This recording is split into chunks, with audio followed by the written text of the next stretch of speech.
Powerful moments at the state capitol as family members of murder victims share their emotional stories with lawmakers.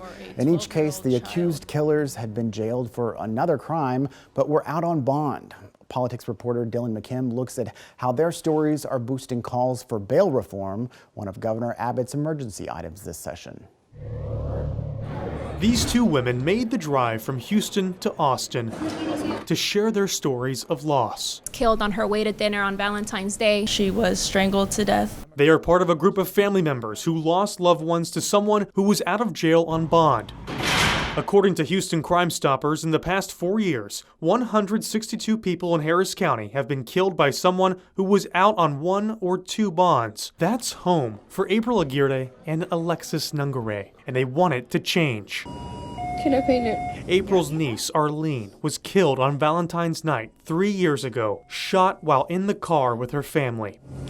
This is video of her family creating her last handprint in the hospital. April says her accused killer bonded out of jail before Arlene's body was released from the hospital. In her name and in her honor, we're going to continue to fight to make things easier for the next victim and more difficult every single day for those that want to commit crimes against people. Her mother, Alexis. The governor highlighted Alexis during his State of the State. Her 12-year-old daughter, Jocelyn, was raped and killed. The 2 men accused were in the country illegally. The victims' families are left to deal with a lifetime of suffering and sadness and grief when they still get to possibly get released, and that's just not okay. State Senator Joan Huffman proposed a package of bills that addresses bail reform. She says her bills will only apply to the most dangerous offenses. This is about targeted, violent offenders who have been released multiple times. One of her bills, SB 9, would require elected judges to make bond decisions on the most serious criminals rather than appointed magistrate judges. One defense attorney believes this would likely slow down an already slow process. Criminal justice system is a lot of things. One thing that is not is it is not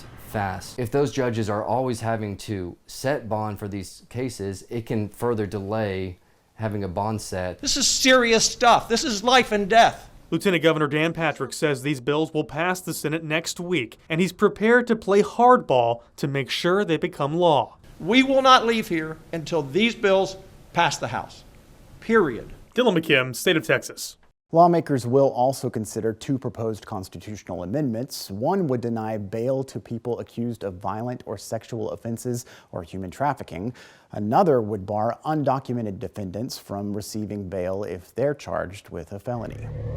I'm one paycheck away from being homeless. Billions owed to parents and families across Texas. We look at programs meant to track down and compel child support evaders to pay.